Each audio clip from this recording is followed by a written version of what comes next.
નમસ્કાર, આપ નિહાળી રહ્યા છો અડીખમ ગુજરાત. જય ભવાની.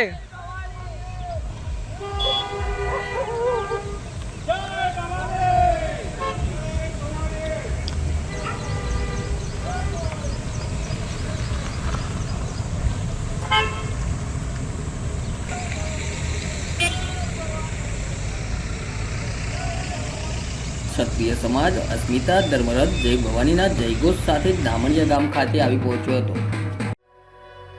આવી ગયો બેટા? કેમ બેટા તારે આટલું મોડું થાય છે હમણાં? અરે મમ્મી, હમણાં બહુ જ વર્કલોડ છે, પણ સ્ટાર્ટઅપમાં તો એવું રહેવાનું.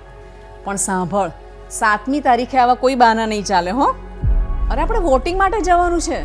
અરે મમ્મી, હું એક જ માણસ છું, કેટલા પાત્રો ભજવું? ઘરમાં દીકરા અને પતિનું પાત્ર, ઓફિસમાં બોસનું પાત્ર, સાઇટ ઉપર ટેકનિકલ એક્સપર્ટનું પાત્ર, અને હવે એમાં વોટિંગ શૂટિંગ કરીને મારા આદર્શ નાગરિકે બનવાનું.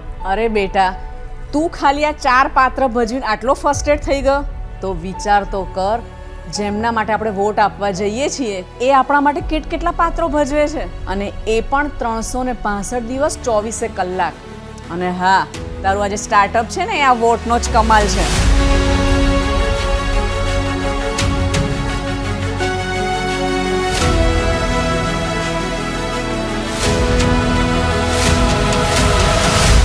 આવો 1 કલાક એમના માટે કાઢીએ જેમણે આપણા માટે કેટલા પાત્રો ભજવતા દાયકાઓ કાઢી નાખ્યા. ફરી એકવાર મોદી સરકાર. કમળનું બટન દબાવો, ભાજપને જીતાડો. રાજકોટ લોકસભા બેઠકના ભાજપના ઉમેદવાર પરસોત્તમ રૂપાલાની ટિકિટ ભાજપ દ્વારા રદ ન કરવામાં આવતા મહીસાગર જિલ્લામાં ક્ષત્રિય સમાજમાં આક્રોશ ફેલાયો છે અને આંદોલન પાર્ટ 2 શરૂ કરવામાં આવ્યું છે.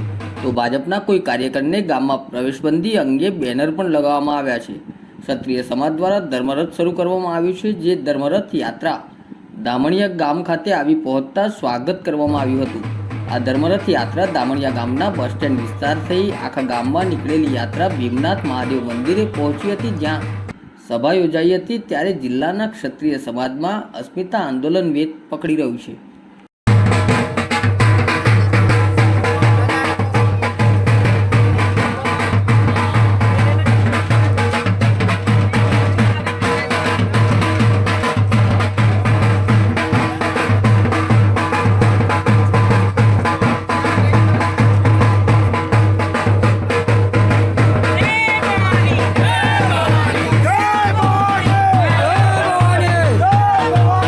અડીખમ ગુજરાત ન્યૂઝ ચેનલને સબસ્ક્રાઇબ કરીએ અને વિડીયોને લાઇક કરીએ, તેમજ વધુમાં વધુ ગ્રુપોમાં શેર કરીએ.